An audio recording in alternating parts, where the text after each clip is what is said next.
27 laps away from halfway here in the Dickies 500 at Texas. Carl Edwards is our lead car. There are currently just 20 cars on the lead lap, and the 20 car is the Lance Carl on the lead lap, and Carl moving in on former Texas winner Tony Stewart.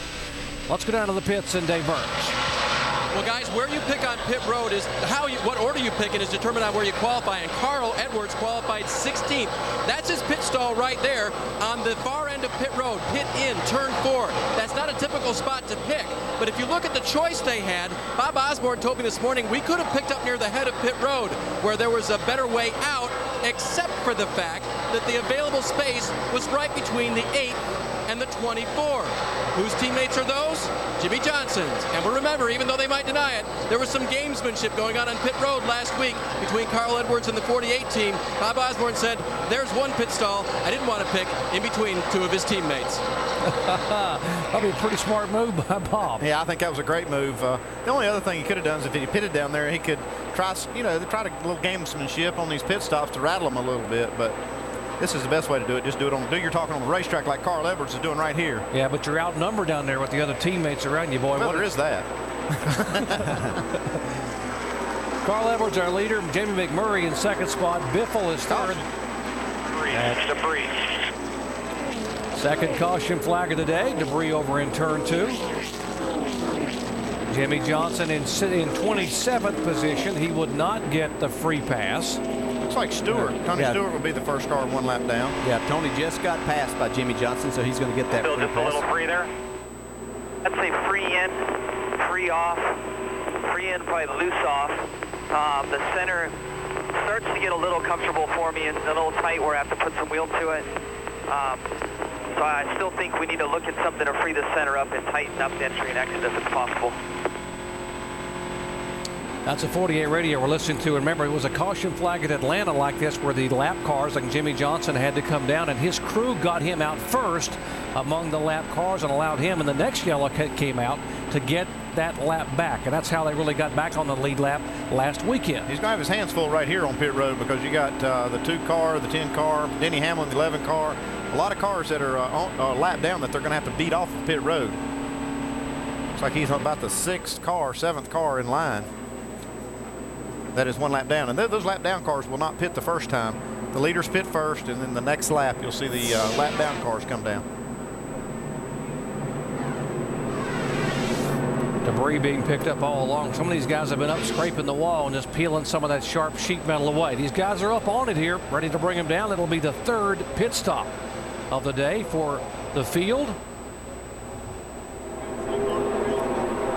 Greg Biffle's bunch. McMurray, what a job he has done. 2nd position for Jamie McMurray. And there's the leader's pits, Carl Edwards. Let's go down to Dave Burns.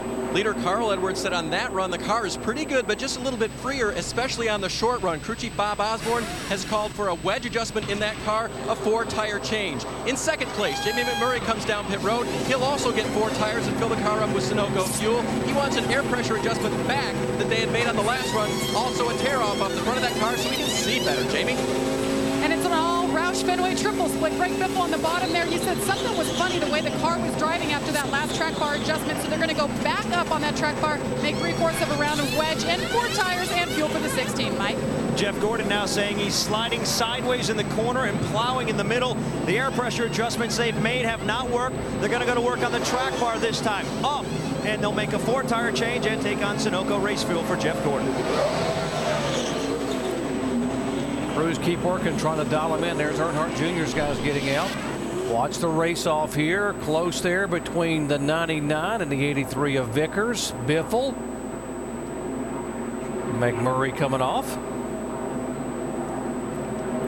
Now those are the lead lap cars. Now the lap down cars will be coming in next time by, which means that Jimmy Johnson and company, Riggs, Waltrip, Hornish, all these guys will be coming back in.